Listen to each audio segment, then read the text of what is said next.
The Science of Getting Rich. The Preface. This book is pragmatical, not philosophical, a practical manual, not a treatise upon theories. It is intended for the men and women whose most pressing need is for money, who wish to get rich first and philosophize afterward. It is for those who have, so far, found neither the time, the means, nor the opportunity to go deeply into the study of metaphysics, but who want results and who are willing to take the conclusions of science as a basis for action, without going into all the processes by which those conclusions were reached. It is expected that the reader will take the fundamental statements upon faith, just as he would take statements concerning a law of electrical action if they were promulgated by a Marconi or an Edison, and taking the statements upon faith, that he will prove their truth by acting upon them without fear or hesitation. Every man or woman who does this will certainly get rich, for the science herein applied is an exact science, and failure is impossible. For the benefit, however, of those who wish to investigate philosophical theories, and so secure a logical basis for faith, I will here cite certain authorities. The monistic theory of the universe, the theory that one is all, and that all is one, that one substance manifests itself as the seeming many elements of the material world, is of Hindu origin, and has been gradually winning its way into the thought of the Western world for 200 years. It is the foundation of all the Oriental philosophies, and of those of Descartes, Spinoza, Leibniz, Schopenhauer, Hegel, and Emerson. The reader who would dig to the philosophical foundations of this is advised to read Hegel and Emerson for himself. In writing this book, I have sacrificed all other considerations to plainness and simplicity of style, so that all might understand. The plan of action laid down herein was deduced from the conclusions of philosophy. It has been thoroughly tested and bears the supreme test of practical experiment. It works. If you wish to know how the conclusions were arrived at, read the writings of the authors mentioned above. And if you wish to reap the fruits of their philosophies in actual practice, read this book and do exactly as it tells you to do. The author. Chapter 1. The Right to be Rich. Whatever may be said in praise of poverty, the fact remains that it is not possible to live a really complete or successful life unless one is rich. No man can rise to his greatest possible height in talent or soul development unless he has plenty of money. For to unfold the soul and to develop talent, he must have many things to use, and he cannot have these things unless he has money to buy them with. A man develops in mind, soul, and body by making use of things, and society is so organized that man must have money in order to become the possessor of things. Therefore, the basis of all advancement for man must be the science of getting rich. The object of all life is development, and everything that lives has an inalienable right to all the development is capable of attaining. Man's right to life means his right to have the free and unrestricted use of all the things which may be necessary to his fullest mental, spiritual, and physical unfoldment, or, in other words, his right to be rich. In this book, I shall not speak of riches in a figurative way. To be really rich does not mean to be satisfied or contented with a little. No man ought to be satisfied with a little if he is capable of using and enjoying more. The purpose of nature is the advancement and unfoldment of life, and every man should have all that can contribute to the power, elegance, beauty, and richness of life. To be content with less is sinful. The man who owns all he wants for the living of all the life he is capable of living is rich, and no man who has not plenty of money can have all he wants. Life has advanced so far and become so complex that even the most ordinary man or woman requires a great amount of wealth in order to live in a manner that even approaches completeness. Every person naturally wants to become all that they are capable of becoming. This desire to realize innate possibilities is inherent in human nature. We cannot help wanting to be all that we can be. Success in life is becoming what you want to be. You can become what you want to be only by making use of things. And you can have the free use of things only as you become rich enough to buy them. To understand the science of getting rich is therefore the most essential of all knowledge. There is nothing wrong in wanting to get rich. The desire for riches is really the desire for a richer, fuller, and more abundant life. And that desire is praiseworthy. The man who does not desire to live more abundantly is abnormal. And so the man who does not desire to have money enough to buy all he wants is abnormal. There are three motives for which we live. We live for the body, we live for the mind, we live for the soul. No one of these is better or holier than the other. All are alike desirable. And no one of the three, body, mind, or soul, can live fully if either of the others is cut short of full life and expression. It is not right or noble to live only for the soul and deny mind or body. And it is wrong to live for the intellect and deny body or soul. We are all acquainted with the loathsome consequences of living for the body and denying both mind and soul. And we see that real life means the complete expression of all that man can give through body, mind, and soul. Whatever he can say, no man can be really happy or satisfied unless his body is living fully in every function, and unless the same is true of his mind and his soul. Wherever there is unexpressed possibility or function not performed, there is unsatisfied desire. Desire is possibility seeking expression, or function seeking performance. Man cannot live fully in body without good food, comfortable clothing, and warm shelter, and without freedom from excessive toil. Rest and recreation are also necessary to his physical life. He cannot live fully in mind without books and time to study them, without opportunity for travel and observation, or without intellectual companionship. To live fully in mind, he must have intellectual recreations, and must surround himself with all the objects of art and beauty he is capable of using and appreciating. To live fully in soul, man must have love, and love is denied expression by poverty. A man's highest happiness is found in the bestowal of benefits on those he loves. Love finds its most natural and spontaneous expression in giving. The man who has nothing to give cannot fulfill his place as a husband or father, as a citizen, or as a man. It is in the use of material things that a man finds full life for his body, develops his mind, and unfolds his soul. It is therefore of supreme importance to him that he should be rich. It is perfectly right that you should desire to be rich. If you are a normal man or woman, you cannot help doing so. It is perfectly right that you should give your best attention to the science of getting rich, for it is the noblest and most necessary of all studies. If you neglect this study, you are derelict in your duty to yourself, to God and humanity. For you can render to God and humanity no greater service than to make the most of yourself. There is a science of getting rich, and it is an exact science, like algebra or arithmetic. There are certain laws which govern the process of acquiring riches. Once these laws are learned and obeyed by any man, he will get rich with mathematical certainty. The ownership of money and property comes as a result of doing things in a certain way. Those who do things in this certain way, whether on purpose or accidentally, get rich, while those who do not do these things, no matter how hard they work or how able they are, remain poor.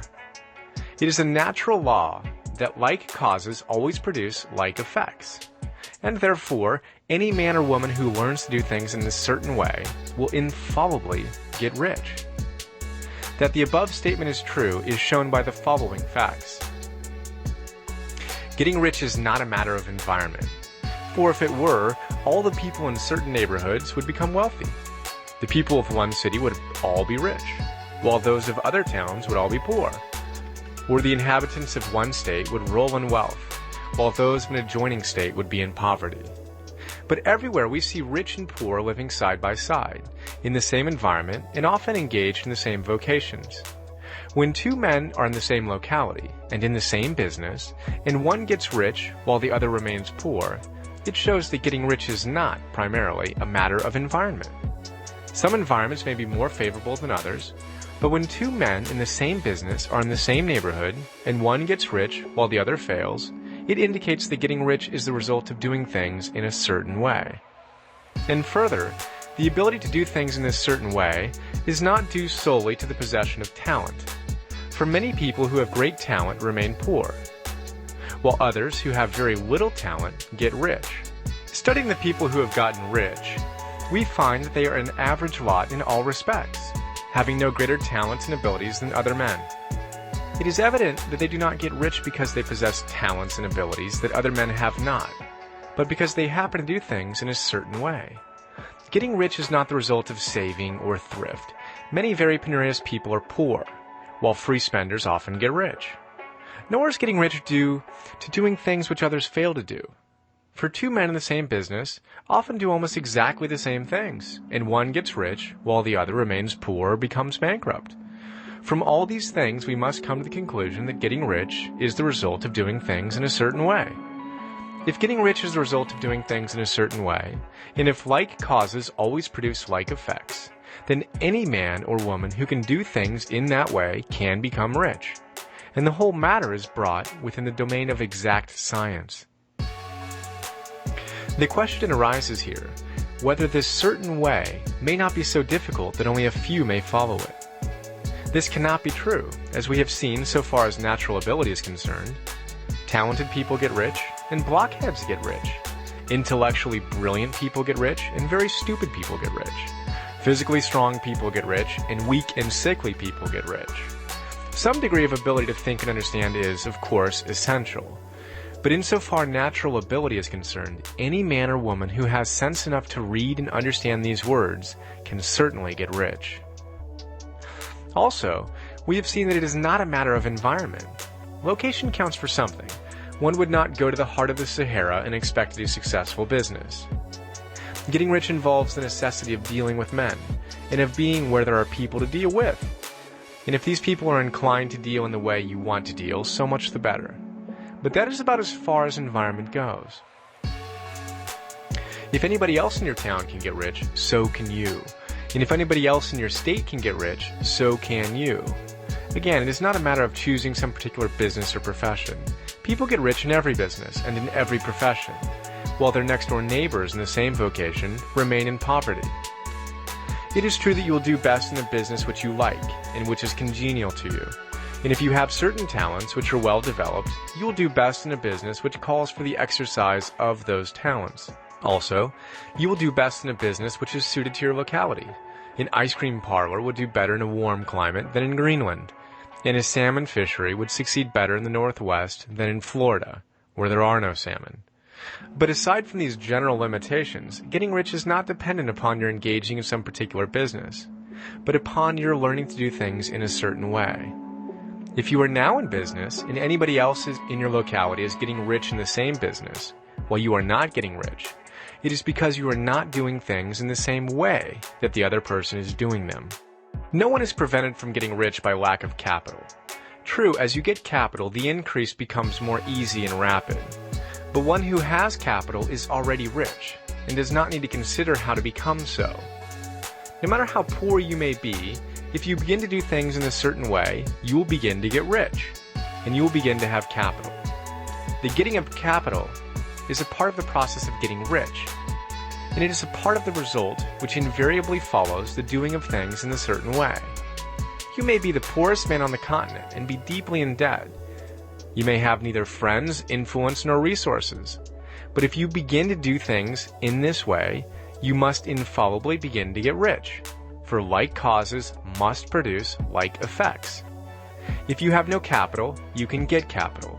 If you are in the wrong business, you can get into the right business. If you are in the wrong location, you can go to the right location. And you can do so by beginning in your present business and in your present location to do things in a certain way, which causes success. Chapter 3. Is opportunity monopolized? No man is kept poor because opportunity has been taken away from him, because other people have monopolized the wealth and have put a fence around it. You may be shut off from engaging in business in certain lines, but there are other channels open to you. Probably it would be hard for you to get control of any of the great railroad systems. That field is pretty well monopolized. But the electric railway business is still in its infancy and offers plenty of scope for enterprise. and it will be very few years until traffic and transportation through the air will become a great industry. And in all its branches will give employment to hundreds of thousands, perhaps to millions of people. Why not turn your attention to the development of aerial transportation, instead of competing with J.J. Hill and others for a chance in the steam railway world? It is quite true that if you are a workman in the employ of the Steel Trust, you have very little chance of becoming the owner of the plant in which you work. But it is also true that if you will commence to act in a certain way, you can soon leave the employ of the Steel Trust. You can buy a farm of from 10 to 40 acres and engage in business as a producer of foodstuffs. There is great opportunity at this time for men who will live upon small tracts of land and cultivate the same intensively. Such men will certainly get rich. You may say that it is impossible for you to get the land, but I'm going to prove to you that it is not impossible, and that you can certainly get a farm if you will go to work in a certain way. At different periods, the tide of opportunity sets in different directions, according to the needs of the whole and the particular stage of social evolution which has been reached. At present, in America, it is setting toward agriculture and the allied industries and professions. Today, opportunity is open before the factory worker, in his line. It is open before the businessman who supplies the farmer more than before the one who supplies the factory worker, and before the professional man who waits upon the farmer more than before the one who serves the working class. There is abundance of opportunity for the man who will go with the tide instead of trying to swim against it. So the factory workers, either as individuals or as a class, are not being deprived of opportunity. The workers are not being kept down by their masters. They're not being ground by the trusts and combinations of capital. As a class, they are where they are because they do not do things in a certain way. If the workers of America chose to do so, they could follow the example of their brothers in Belgium and other countries and establish great department stores and cooperative industries. They could elect men of their own class to office and pass laws favoring the development of such cooperative industries. In a few years, they could take peaceful possession of the industrial field. The working class may become the master class whenever they will begin to do things in a certain way. The law of wealth is the same for them as it is for all others. This they must learn, and they will remain where they are as long as they continue to do as they do. The individual worker, however, is not held down by the ignorance or the mental slothfulness of his class. He can follow the tide of opportunity to riches, and this book will tell him how. No one is kept in poverty by a shortness in the supply of riches. There is more than enough for all. A palace as large as the Capitol at Washington might be built for every family on earth from the building material in the United States alone. And under intensive cultivation, this country would produce wool, cotton, linen, and silk, enough to clothe each person in the world finer than Solomon was arrayed in all his glory, together with food enough to feed them all luxuriously.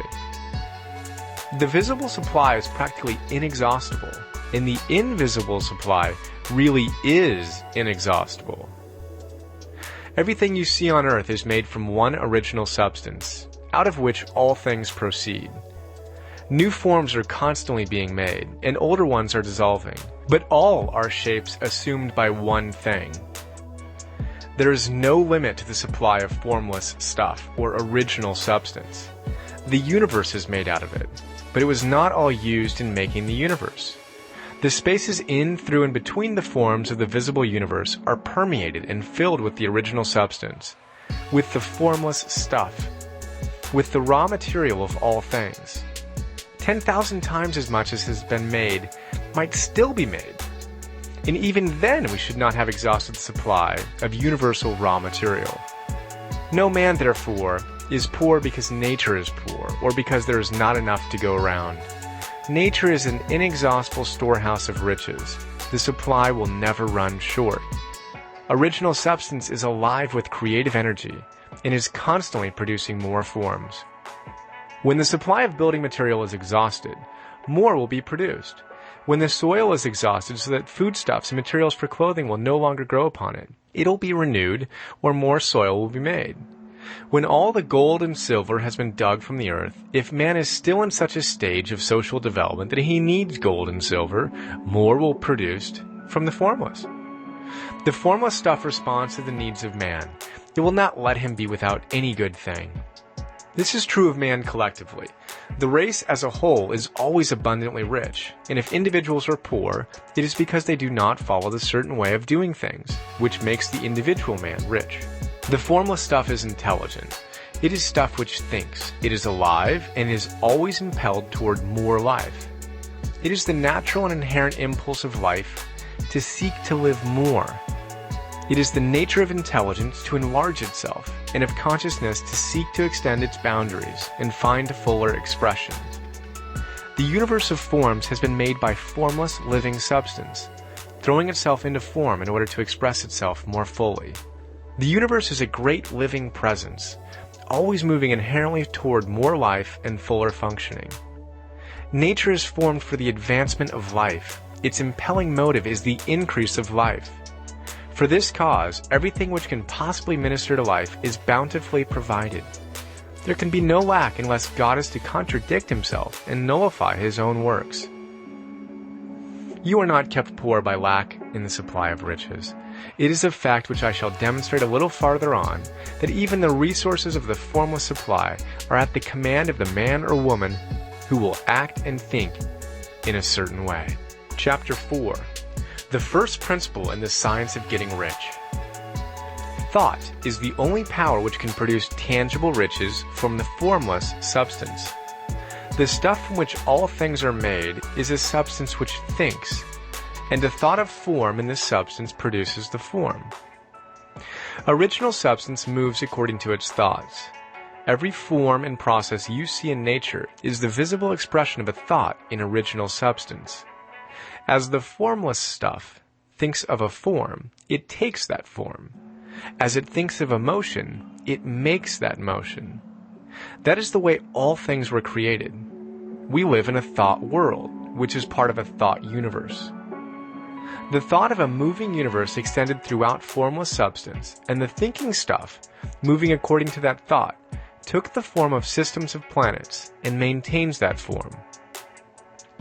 Thinking substance takes the form of its thought and moves according to the thought.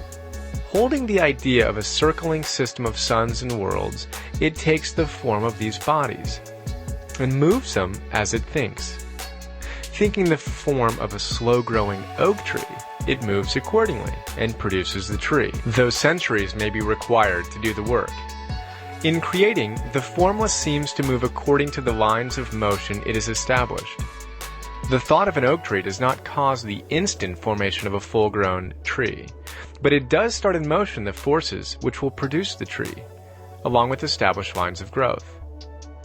Every thought of form held in thinking substance causes the creation of the form, but always, or at least generally, along lines of growth and action already established. The thought of a house of a certain construction, if it were impressed upon formless substance, might not cause the instant formation of the house, but it would cause the turning of creative energies, already working in trade and commerce, into such channels as to result in the speedy building of the house. And if there were no existing channels through which the creative energy could work, then the house would be formed directly from primal substance, without waiting for the slow processes of the organic and inorganic world. No thought of form can be impressed upon original and substance without causing the creation of the form. Man is a thinking center and can originate thought. All the forms that man fashions with his hands must first exist in his thought. He cannot shape a thing until he has thought that thing. And so far man has confined his efforts wholly to the work of his hands. He has applied manual labor to the world of forms, seeking to change or modify those already existing. He has never thought of trying to cause the creation of new forms by impressing his thoughts upon formless substance. When man has a thought form, he takes material from the forms of nature and makes an image of the form which is in his mind. He has so far made little or no effort to cooperate with formless intelligence, to work, quote, with the Father. He has not dreamed that he can, quote, do what he seeth the Father doing. Man reshapes and modifies existing forms by manual labor. He has given no attention to the question whether he may not produce things from formless substance by communicating his thoughts to it. We propose to prove that he may do so. to prove that any man or woman may do so, and to show how. As our first step, we must lay down 3 fundamental propositions. First, we assert that there is one original formless stuff, or substance, from which all things are made. All the seemingly many elements are but different presentations of one element. All the many forms found in organic and inorganic nature are but different shapes, made from the same stuff. And this stuff is thinking stuff. A thought held in it produces the form of a thought. Thought, in thinking substance, produces shapes. Man is a thinking center, capable of original thought. If man can communicate his thought to original thinking substance, he can cause the creation or formation of the thing he thinks about. To summarize this, there is a thinking stuff from which all things are made, and which, in its original state, permeates, penetrates, and fills the inner space of the universe. A thought, in this substance, produces the thing that is imagined by the thought. Man can form things in his thought, and, by impressing his thought upon formless substance, can cause the thing he thinks about to be created. It may be asked if I can prove these statements, and without going into details, I answer that I can do so, both by logic and experience. Reasoning back from the phenomena of form and thought, I come to one original thinking substance. And reasoning forward from the thinking substance, I come to man's power to cause the formation of the thing he thinks about. And by experiment, I find the reasoning true. And this is my strongest proof. If one man who reads this book gets rich by doing what it tells him to do, that is evidence in support of my claim. But if every man who does what it tells him to do gets rich, that is positive proof until someone goes through the process and fails. The theory is true until the process fails, and this process will not fail, for every man who does exactly what this book tells him to do will get rich. I have said that men get rich by doing things in a certain way, and in order to do so, men must become able to think in a certain way. A man's way of doing things is the direct result of the way he thinks about things. To do things in a way you want to do them, you will have to acquire the ability to think the way you want to think. This is the first step toward getting rich. To think what you want to think is to think truth, regardless of appearances. Every man has the natural and inherent power to think what he wants to think, but it requires far more effort to do so than it does to think the thoughts which are suggested by appearances. To think according to appearance is easy. To think truth, regardless of appearances, is laborious and requires the expenditure of more power than any other work man is called upon to perform. There is no labor from which most people shrink, as they do from that of sustained and consecutive thought. It is the hardest work in the world. This is especially true when truth is contrary to appearances. Every appearance in the visible world tends to produce a corresponding form in the mind which observes it. And this can only be prevented by holding the thought of the truth. To look upon the appearance of disease will produce the form of disease in your own mind, and ultimately in your body, unless you hold the thought of the truth, which is that there is no disease. It is only an appearance, and the reality is health. To look upon the appearance of poverty will produce corresponding forms in your own mind, unless you hold to the truth that there is no poverty, there is only abundance.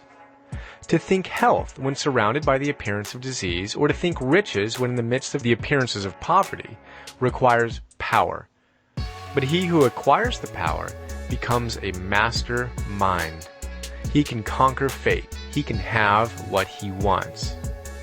This power can only be acquired by getting hold of the basic fact which is behind all appearances. And that fact is that there is one thinking substance, from which and by which all things are made. Then we must grasp the truth that every thought held in this substance becomes a form, and that man can so impress his thoughts upon it as to cause them to take form and become visible things. When we realize this, we lose all doubt and fear, for we know that we can create what we want to create. We can get what we want to have, and can become what we want to be. As a first step toward getting rich, you must believe the 3 fundamental statements given previously in this chapter, and in order to emphasize them again, I repeat them here. 1. There's thinking stuff from which all things are made, and which, in its original state, permeates, penetrates, and fills the inner spaces of the universe. 2. A thought in this substance produces the thing that is imaged by the thought. And 3. Man can form things in his thought, and, by impressing his thought upon formless substance, can cause the thing he thinks about to be created. You must lay aside all other concepts of the universe than this monistic one, and you must dwell upon this until it is fixed in your mind and has become your habitual thought. Read these creed statements over and over again. Fix every word upon your memory, and meditate upon them until you firmly believe what they say. If a doubt comes to you, cast it aside as a sin. Do not listen to arguments against this idea. Do not go to churches or lectures where a contrary concept of things is taught or preached. Do not read magazines or books which teach a different idea. If you get mixed up in your faith, all your efforts will be in vain. Do not ask why these things are true, nor speculate as to how they can be true. Simply take them on trust. The science of getting rich begins with the absolute acceptance of this faith. Chapter 5. Increasing Life. You must get rid of the last vestige of the old idea that there is a deity whose will it is that you should be poor, or whose purposes may be served by keeping you in poverty. The intelligent substance which is all, and in all, and which lives in all and lives in you, is a consciously living substance. Being a consciously living substance, it must have the nature and inherent desire of every living intelligence for increase of life. Every living thing must continually seek for the enlargement of its life, because life, in the mere act of living, must increase itself. A seed, dropped into the ground, springs into activity, and in the act of living produces 100 more seeds. Life, by living, multiplies itself. It is forever becoming more. It must do so, if it continues to be at all. Intelligence is under the same necessity for continuous increase. Every thought we think makes it necessary for us to think another thought. Consciousness is continually expanding. Every fact we learn leads us to the learning of another fact. Knowledge is continually increasing. Every talent we cultivate brings to the mind the desire to cultivate another talent.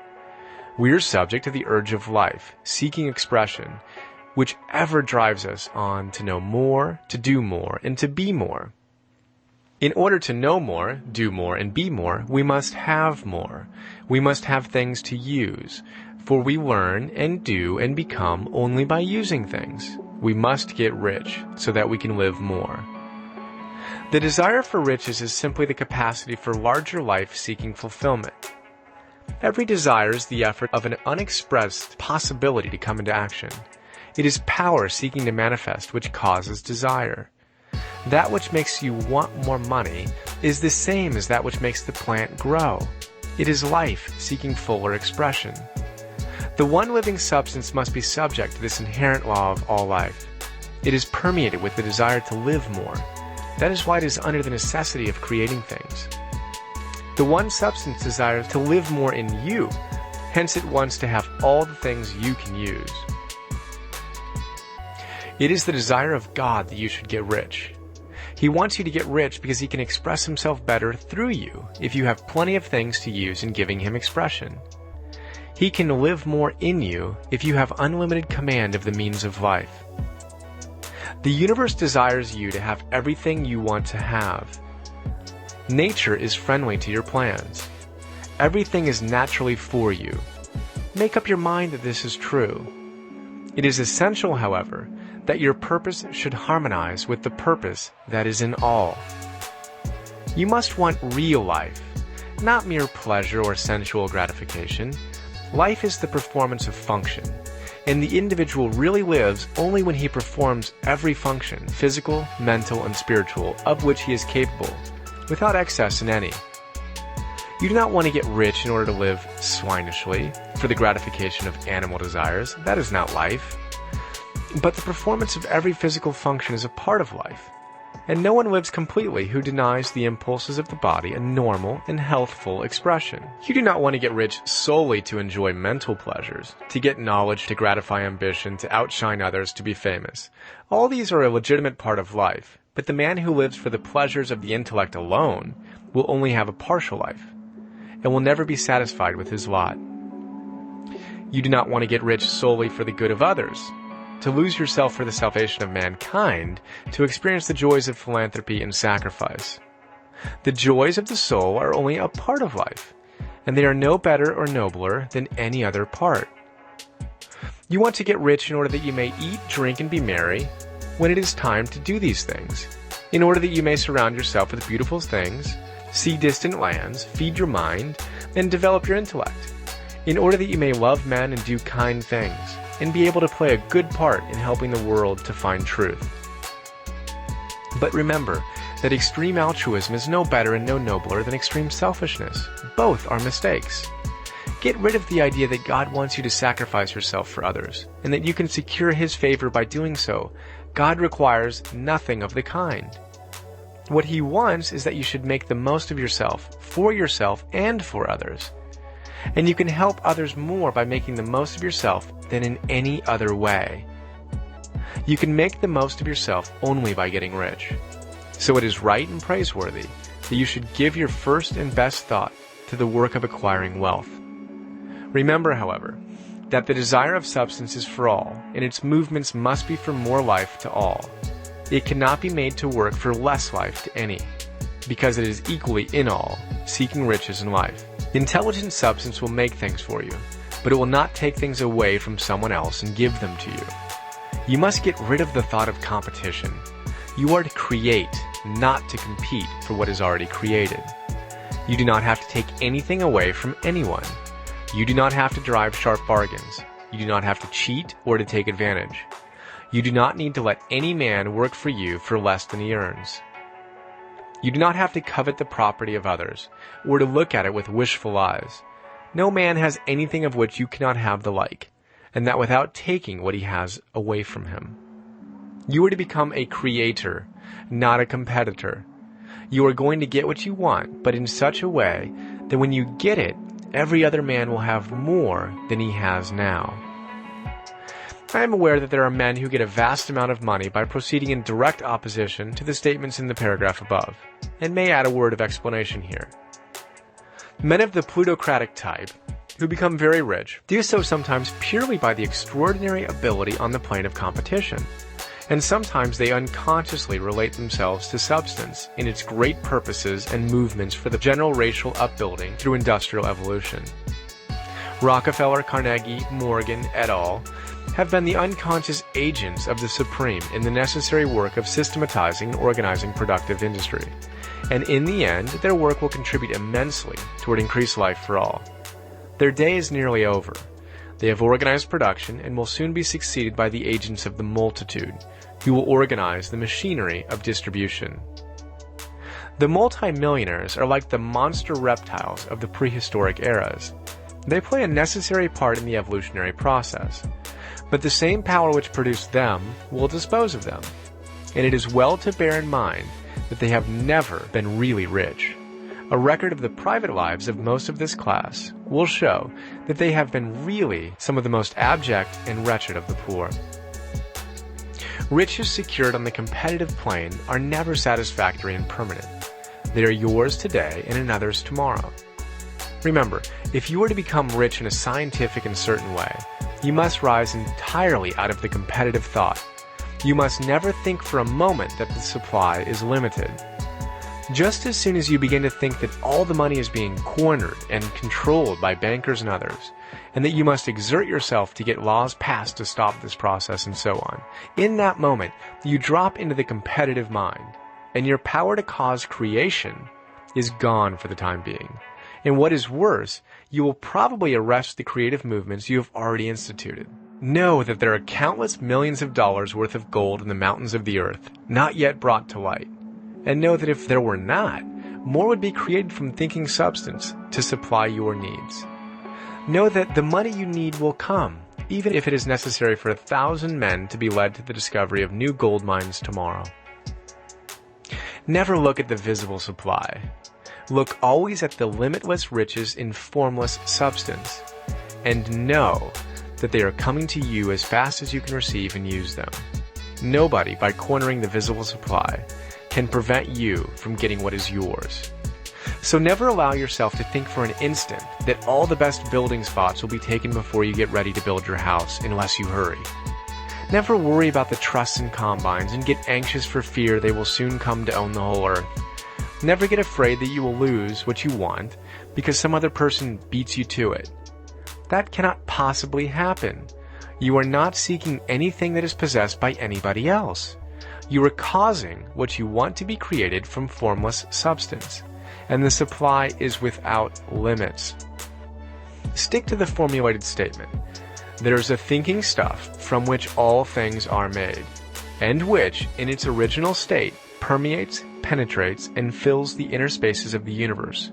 A thought in this substance produces the thing that is imagined by the thought. And man can form things in his thought, and by impressing his thought upon formless substance, can cause the thing he thinks about to be created. Chapter 6. How Riches Come to You. When I say that you do not have to drive sharp bargains, I do not mean that you do not have to drive any bargains at all, or that you are above the necessity for having any dealings with your fellow men. I mean that you will not need to deal with them unfairly. You do not have to get something for nothing, but can give to every man more than you take from him.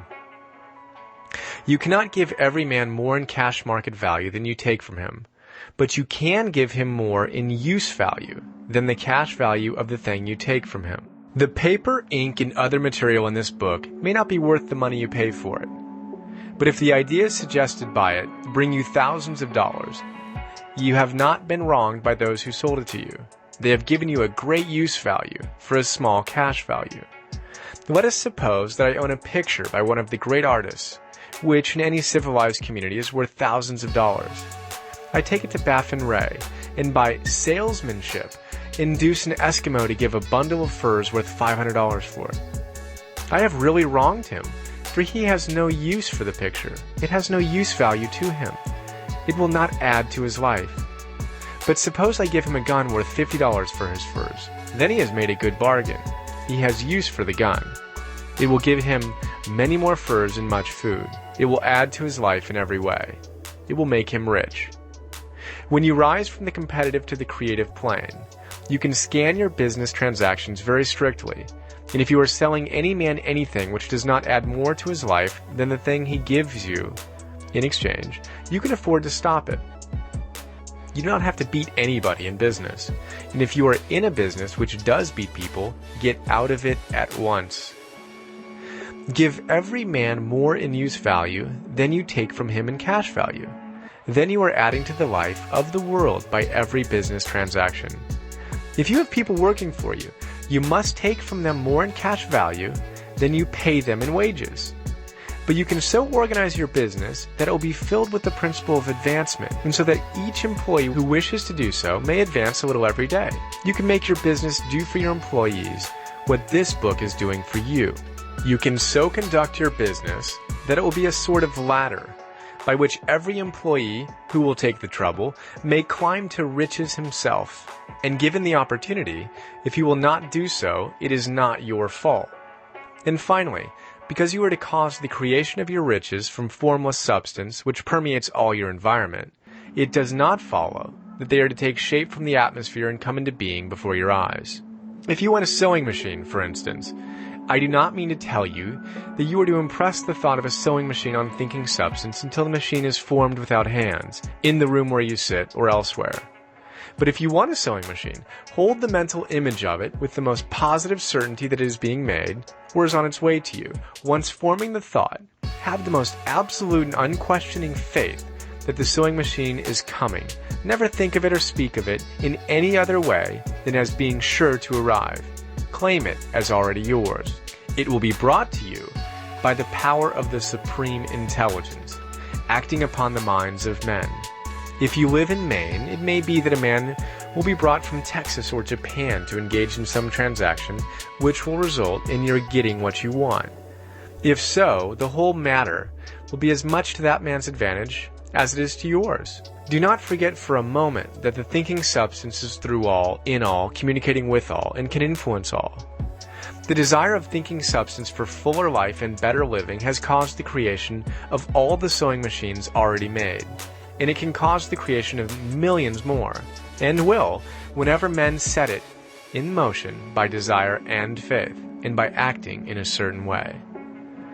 You can certainly have a sewing machine in your house, and it is just as certain that you can have any other thing or things which you want and which you will use for the advancement of your own life and the lives of others. You need not hesitate about asking largely. It is your Father's pleasure to give you the kingdom, said Jesus. Original substance wants to live all that is possible in you, and wants you to have all that you can or will use for the living of the most abundant life. If you fix upon your consciousness the fact that the desire you feel for the possession of riches is one with the desire of omnipotence for more complete expression, your faith becomes invincible. Once I saw a little boy sitting at a piano and vainly trying to bring harmony out of the keys, and I saw that he was grieved and provoked by his inability to play real music. I asked him the cause of his vexation, and he answered, "I can feel the music in me, but I can't make my hands go right." The music in him was the urge of original substance, containing all the possibilities of life. All that there is of music was seeking expression through the child. God, the one substance, is trying to live and do and enjoy things through humanity. He's saying, I want hands to build wonderful structures, to play divine harmonies, to paint glorious pictures. I want feet to run my errands, eyes to see my beauties, tongues to tell mighty truths, and to sing marvelous songs, and so on. All that there is of possibility is seeking expression through men. God wants those who can play music to have pianos and every other instrument, and to have the means to cultivate their talents to the fullest extent. He wants those who can appreciate beauty to be able to surround themselves with beautiful things. He wants those who can discern truth to have every opportunity to travel and observe. He wants those who can appreciate dress to be beautifully clothed, and those who can appreciate good food to be luxuriously fed. He wants all these things because it is himself that enjoys and appreciates them. It is God who wants to play and sing and enjoy beauty, and proclaim truth and wear fine clothes and eat good foods. It is God that worketh in you to will and to do, said Paul. The desire you feel for riches is the infinite, seeking to express himself in you as he sought to find expression in the little boy at the piano. So you need not hesitate to ask largely. Your part is to focalize and express the desire to God. This is a difficult point with most people. They retain something of the old idea that poverty and self-sacrifice are pleasing to God. They look upon poverty as a part of the plan, a necessity of nature. They have the idea that God has finished his work and made all that he can make, and that the majority of men must stay poor because there is not enough to go around. They hold to so much of this erroneous thought that they feel ashamed to ask for wealth. They try not to want more than a very modest competence, just enough to make them fairly comfortable. I recall now the case of one student who was told that he must get in mind a clear picture of the things he desired, so that the creative thought of them might be impressed on formless substance. He was a very poor man living in a rented house and having only what he earned from day to day, and he could not grasp the fact that all wealth was his. So after thinking the matter over, he decided that he might reasonably ask for a new rug for the floor of his best room, and an anthracite coal stove to heat the house during the cold weather.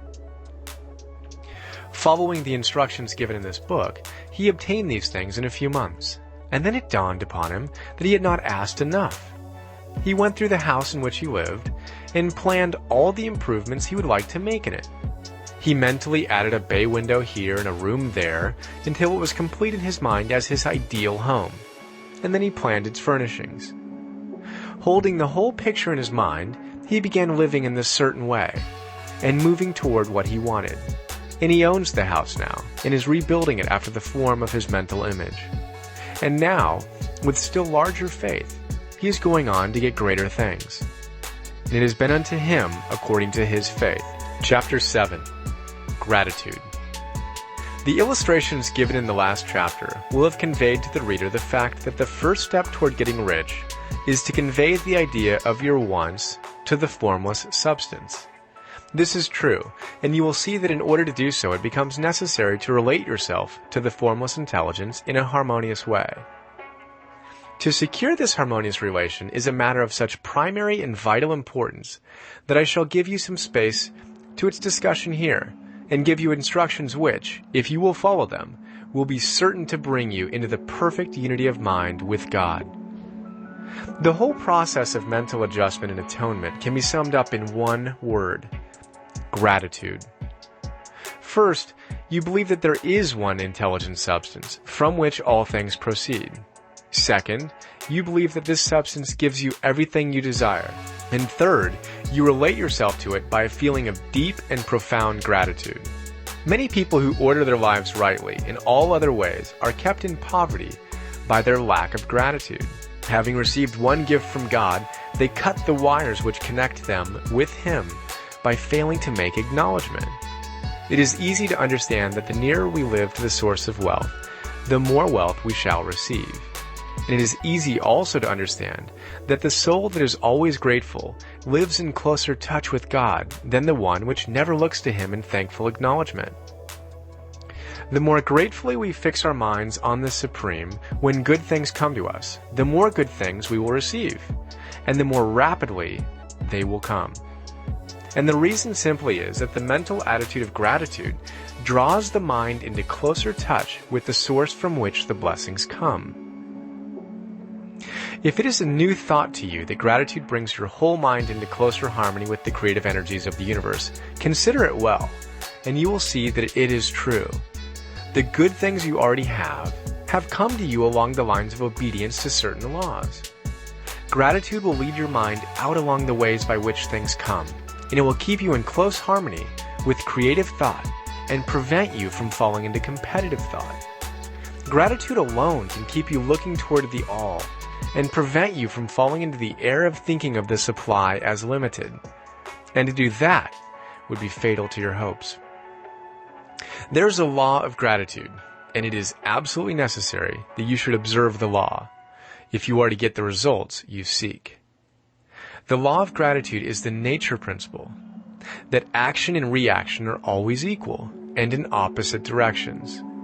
The grateful outreaching of your mind in thankful praise to the Supreme is a liberation or expenditure of force. It cannot fail to reach that to which it addressed, and the reaction is an instantaneous movement towards you. Draw nigh unto God, and He will draw nigh unto you. This is a statement of psychological truth. And if your gratitude is strong and constant, the reaction in formless substance will be strong and continuous. The movement of the things you want will be always toward you. Notice the grateful attitude that Jesus took, how He always seems to be saying, I thank Thee, Father, that Thou hearest me. You cannot exercise much power without gratitude, for it is gratitude that keeps you connected with power. But the value of gratitude does not consist solely in getting you more blessings in the future. Without gratitude, you cannot long keep from dissatisfied thought regarding things as they are. The moment you permit your mind to dwell with dissatisfaction upon things as they are, you begin to lose ground. You fix attention upon the common, the ordinary, the poor, and the squalid and mean, and your mind takes the form of these things. Then you will transmit these forms or mental images to the formless, and the common, the poor, the squalid, and the mean will come to you. To permit your mind to dwell upon the inferior is to become inferior, and to surround yourself with inferior things. On the other hand, to fix your attention on the best is to surround yourself with the best, and to become the best. The creative power within us makes us into the image of that to which we give our attention. We are thinking substance, and thinking substance always takes the form of that which it thinks about. The grateful mind is constantly fixed upon the best. Therefore, it tends to become the best. It takes the form or character of the best and will receive the best. Also, faith is born of gratitude. The grateful mind continually expects good things, and expectation becomes faith. The reaction of gratitude upon one's mind produces faith, and every outgoing wave of grateful thanksgiving increases faith. He who has no feeling of gratitude cannot long retain a living faith. And without a living faith, you cannot get rich by the creative method, as we shall see in the following chapters. It is necessary, then, to cultivate the habit of being grateful for every good thing that comes to you, and to give thanks continuously. And because all things have contributed to your advancement, you should include all things in your gratitude. Do not waste time thinking or talking about the shortcomings or wrong actions of plutocrats or trust magnates. Their organization of the world has made your opportunity. All you get really comes to you because of them. Do not rage against corrupt politicians. If it were not for politicians, we should fall into anarchy, and your opportunity would be greatly lessened. God has worked a long time and very patiently to bring us to where we are in industry and government, and He is going right on with His work. There is not the least doubt that He will do away with plutocrats, trust magnates, captains of industry, and politicians as soon as they can be spared. But in the meantime, behold, they are all very good. Remember that they are helping to arrange the lines of transmission, along which your riches will come to you, and be grateful to them all. This will bring you into harmonious relations with the good in everything, and the good in everything will move toward you. And it is so with you and with all of us. Chapter 8. Thinking in a Certain Way. Turn back to Chapter 6 and read again the story of the man who formed a mental image of his house, and you will get a fair idea of the initial step toward getting rich. You must form a clear and definite mental picture of what you want. You cannot transmit an idea unless you have it yourself. You must have it before you can give it. And many people fail to impress thinking substance because they have themselves only a vague and misty concept of the things they want to do, to have, or to become. It is not enough that you should have a general desire for wealth to, quote, do good with. Everybody has that desire. It is not enough that you should have a wish to travel, see things, live more, etc. Everybody has those desires also. If you were going to send a wireless message to a friend, you would not send the letters of the alphabet in their order and let him construct the message for himself, nor would you take words at random from the dictionary. You would send a coherent sentence, one which meant something. When you try to impress your wants upon substance, remember that it must be done by a coherent statement. You must know what you want and be definite. You can never get rich or start the creative power into action by sending out unformed longings and vague desires. Go over your desires just as the man I have described went over his house. See just what you want and get a clear mental picture of it as you wish it to look when you get it. That clear mental picture you have must be continually in your mind, as the sailor has in his mind the port toward which he is sailing the ship. You must keep your face toward it all the time. You must no more lose sight of it than the steersman loses sight of the compass. It is not necessary to take exercises in concentration, nor to set apart special times for prayer and affirmation, nor to, quote, go into the silence, nor to do occult stunts of any kind.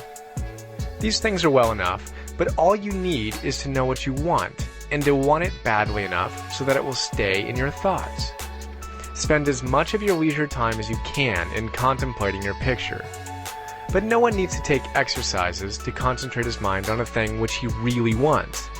It is the things you do not really care about which require effort to fix your attention upon. And unless you really want to get rich, so that the desire is strong enough to hold your thoughts directed to the purpose, as the magnetic pole holds the needle of the compass, it will hardly be worthwhile for you to try to carry out the instructions given in this book. The methods herein set forth are for people whose desire for riches is strong enough to overcome mental laziness and the love of ease, and make them work. The more clear and definite you make your picture then, and the more you dwell upon it, bringing out all its delightful details, the stronger your desire will be, And the stronger your desire, the easier it will be to hold your mind upon it and fixed upon the picture of what you want. Something more is necessary, however, than merely to see the picture clearly. If that is all you do, you're only a dreamer, and you will have little or no power for accomplishment. Behind your clear vision must be the purpose to realize it, to bring it out in tangible expression. And behind this purpose must be an invincible and unwavering faith that the thing is already yours, that it is at hand, and you have only to take possession of it. Live in the new house mentally until it takes form around you physically. In the mental realm, enter at once into full enjoyment of the things you want. Whatsoever things you ask for when ye pray, believe that ye receive them, and ye shall have them, said Jesus. See the things you want as if they were actually around you all the time. See yourself as owning and using them. Make use of them in imagination. Dwell upon your mental picture until it is clear and distinct, and then take the mental attitude of ownership toward everything in that picture. Take possession of it, in mind, in the full faith that it is actually yours. Hold to this mental ownership. Do not waver for an instant in the faith that it is real. And remember what was said in a preceding chapter about gratitude. Be as thankful for it all the time as you expect to be when it has taken form. The man who can sincerely thank God for the things which as yet he owns only in imagination has real faith. He will get rich. He will cause the creation of whatsoever he wants. Now, you do not need to pray repeatedly for things you want. It is not necessary to tell God about it every day. Use not vain repetitions as the heathens do, said Jesus to his pupils, for your Father knoweth that ye have need of these things before ye ask him. Your part is to intelligently formulate your desire for the things which make for a larger life, and to get these desires arranged into a coherent whole, and then to impress this whole desire upon the formless substance, which has the power and the will to bring you what you want. You do not make this impression by repeating strings of words. You make it by holding the vision with unshakable purpose to attain it, and with steadfast faith that you will attain it. The answer to prayer is not according to your faith while you are talking, but according to your faith while you are working. You cannot impress the mind of God by having a special Sabbath day set apart to tell him what you want, and then forgetting him during the rest of the week. You cannot impress him by having special hours to go into your closet and pray, if you then dismiss the matter from your mind until the hour of prayer comes again. Oral prayer is well enough and has its effect, especially upon yourself, in clarifying your vision and strengthening your faith.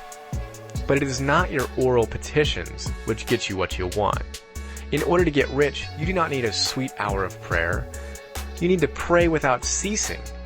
And by prayer, I mean holding steadily to your vision with the purpose to cause its creation into solid form, and the faith that you are doing so. Believe that ye receive them.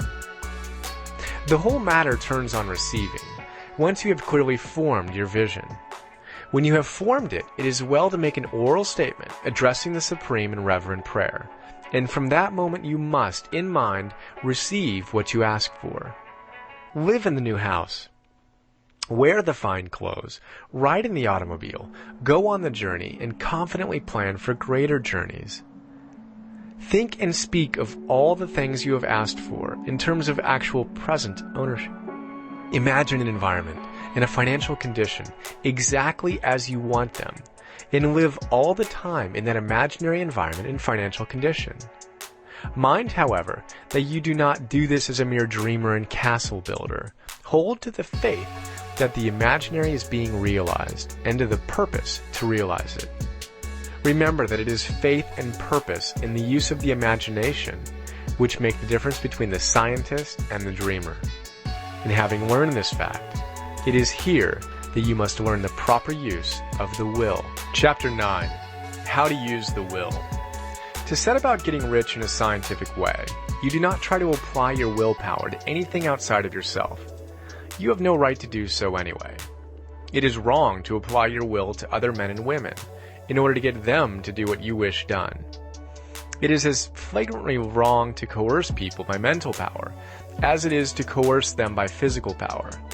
If compelling people by physical force to do things for you reduces them to slavery, compelling them by mental means accomplishes exactly the same thing. The only difference is in methods.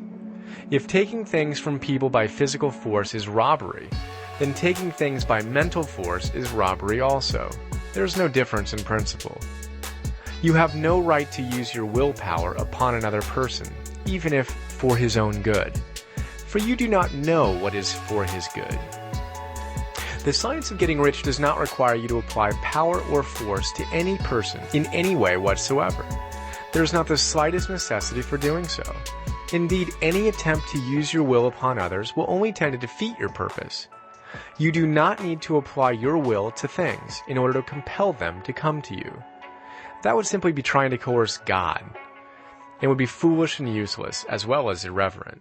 You do not have to compel God to give you good things, any more than you have to use your willpower to make the sun rise. You do not have to use your willpower to conquer an unfriendly deity or to make stubborn and rebellious forces do your bidding. Substance is friendly to you, and is more anxious to give you what you want than you are to get it. To get rich, you need only to use your willpower upon yourself. When you know what to think and do, then you must use your will to compel yourself to think and do the right things.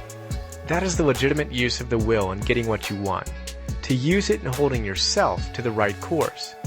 Use your will to keep yourself thinking and acting in a certain way.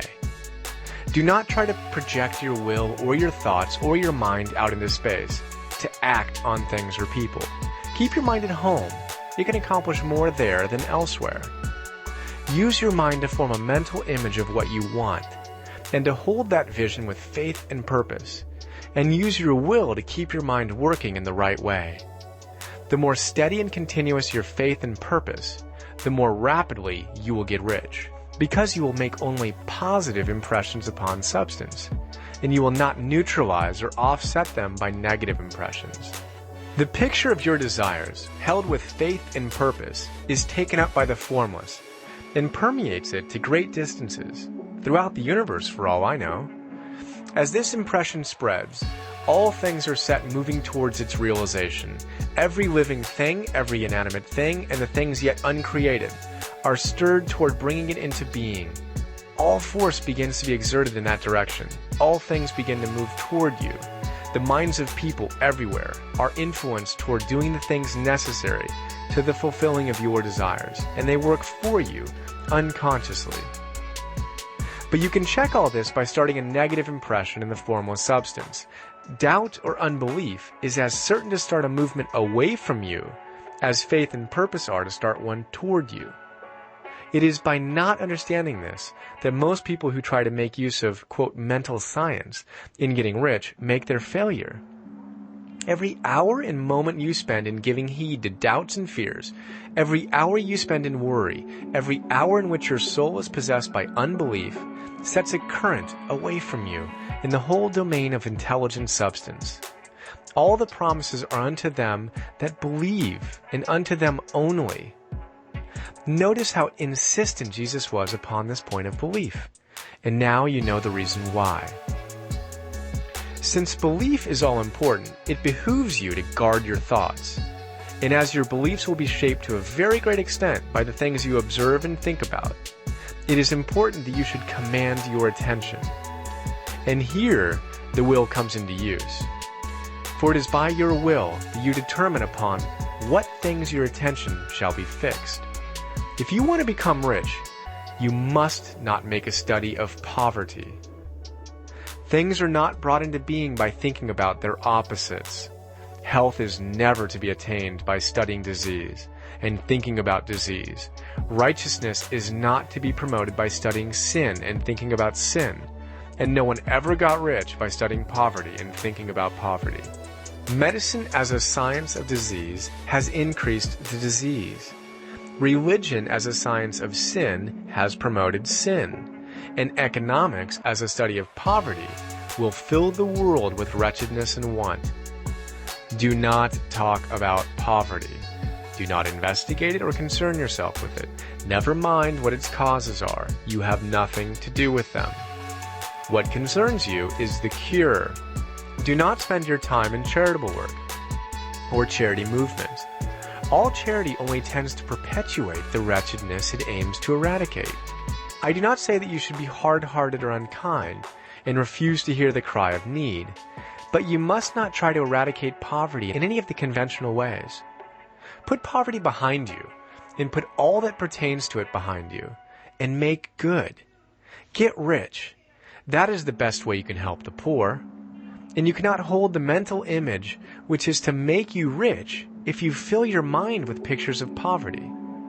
Do not read books or papers which give circumstantial accounts of the wretchedness of the tenement dwellers, of the horrors of child labor, and so on. Do not read anything which fills your mind with gloomy images of want and suffering. You cannot help the poor in the least by knowing about these things, and the widespread knowledge of them does not tend at all to do away with poverty. What tends to do away with poverty is not the getting of pictures of poverty into your mind, but getting pictures of wealth into the minds of the poor. You are not deserting the poor in their misery when you refuse to allow your mind to be filled with pictures of that misery. Poverty can be done away with, not by increasing the number of well-to-do people who think about poverty, but by increasing the number of poor people who purpose with faith to get rich. The poor do not need charity, they need inspiration. Charity only sends them a loaf of bread to keep them alive in their wretchedness, or gives them an entertainment to make them forget for an hour or two. But inspiration will cause them to rise out of their misery. If you want to help the poor, demonstrate to them that they can become rich. Prove it by getting rich yourself. The only way in which poverty will ever be banished from this world is by getting a large and constantly increasing number of people to practice the teachings of this book. People must be taught to become rich by creation, not by competition. Every man who becomes rich by competition throws down behind him the ladder by which he rises and keeps others down. But every man who gets rich by creation opens a way for thousands to follow him and inspires them to do so. You are not showing hardness of heart or an unfeeling disposition when you refuse to pity poverty. See poverty, read about poverty, or think or talk about it, or to listen to those who do talk about it. Use your willpower to keep your mind off the subject of poverty and to keep it fixed with faith and purpose on the vision of what you want.